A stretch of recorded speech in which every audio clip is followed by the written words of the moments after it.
En een roodborstje, toch? Wat zit er nou rechts? Ik denk ik kneu te zingen. Maar heeft hij ook een rood keeltje? Een mannetje kneu heeft zo'n heel rood, felrood borstje en een klein beetje rood ja, hè? bij de kop. Weet je wat mooi? Wat zit hij mooi in de zon? Ik geloof dat dit voor de eerste keer is dat een mannetje kneu zo goed rustig zie zitten. Jee. Ja, het is een vogel die heel erg profiteert van het kleinschalig landschap. Er is gewoon veel eten te halen hier door de zandpaden en de weidjes en de struweelranden. Ik hoor ondertussen een geelgors in de verte trouwens. Oh ja. Je hoort de vijfde van Beethoven, zeggen ze het ook wel. Ja, en Dit. dit, hè? Dat gekras, zeg maar. Ja. Want hij kwam even uit hetzelfde boompje als waar de kneu zit. Maar de geelgors hoor ik iets verder weg. Dat je die hoek... Ja, ik hoor hem ook, ja. Gaan we een klein stukje naar? En naar die geelgors zijn we op zoek. Daar waar de geelgors het landelijk niet goed doet, komt hij hier in het Merkske juist te veel voor. Er zitten meestal echt zo in die struikenranden. Misschien die rand, maar... Oh, wacht even. Wat is dit? Een tjiftjaf of een vitis. Ja, oh ja, hij zwaait. Ja, dit is echt typisch gedrag wat ze meestal vertonen voordat ze gaan paren. Dus, Heel zacht geel befje, hè? nog een roodborstpuit. En nu weer op het draad. Hey, en is de geelgors een van de kersen op de taart hier in dit gebied? Eén van de. Ja. En waarom? Waarom doen mensen zo opgewonden over de geelgors? Wat is daar zo fantastisch aan?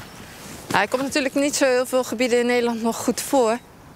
Heel veel gebied is gewoon niet genoeg voedsel en beschutting. En, Nee. Is de geelgors kritisch Ja, hij is heel kritisch. op zijn omgeving? Hij heeft echt kleinschalig landbouwgebied nodig met genoeg zaden te eten. Ook vooral in de winter, omdat hij wel rond zijn broedgebieden blijft. Ja, ook de randen van de zandpaden zijn best wel belangrijk. Zo'n pad is waar we hier op staan. Ja, doordat de zandpaden natuurlijk wat voedselarmer zijn, heb je aan de randen dat het minder dicht groeit met gras. En daardoor heb je meer kruiden erin staan. En daar komen natuurlijk ook zaadjes in. Oh ja. En dan in het broedseizoen zijn ze natuurlijk, dan switchen ze nog naar de insecten voor de jongen. Ja. Dus, en ook die doen het veel beter op zandpaden. Er zijn onderzoeken gedaan dat echt ruim 40% meer biodiversiteit dan in gebieden waar ze die paden verharden. En, Ja. Ach, wat bijzonder toch, hè? Dat hadden we allemaal in overvloed. Zandpaden, heggen, ja, die zijn houtwallen. hier nog genoeg in ere gehouden. Ja, en hier vind je dat allemaal nog dus in het Merkske.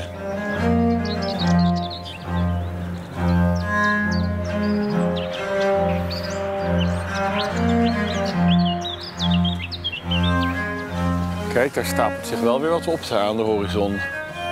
Aan wolken. Hij zat hier in de boom. Alleen toen vloog hij weer die kant op. Ze zit Staan daar. reeën in Er het staan veld. 2 reeën in het veld. Oh ja. Kijk, een van die reeën, die rechter, Die is wel dik. die is heel dik, hè? Ja, die is hoogdrachtig. Je ziet dat echt, hè? Ja, is echt.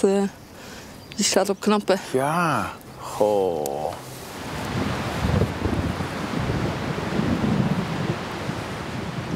Hé, maar Roel, je had hem, hè? Ja, ik had Wij hoorden hem, maar jij geelgors. hebt hem. Ja.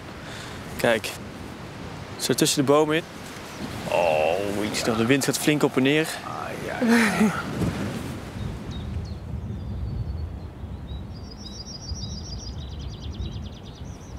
Maar heel duidelijk, hè, dat geel helemaal Ja. vol op zijn borst. En is dat nou echt van de man, dat hele gele Ja, de wat we vrouwtjes zien? zijn een beetje vaalgeel en de mannen zijn echt heel felgeel.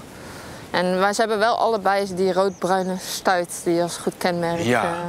Hé, je hebt hem Zeker als goed, ze man. opvliegen, dan... Mooi tussen de takken in. Ja. Ja, goed hoor. Hup, Hup, weg. Zo.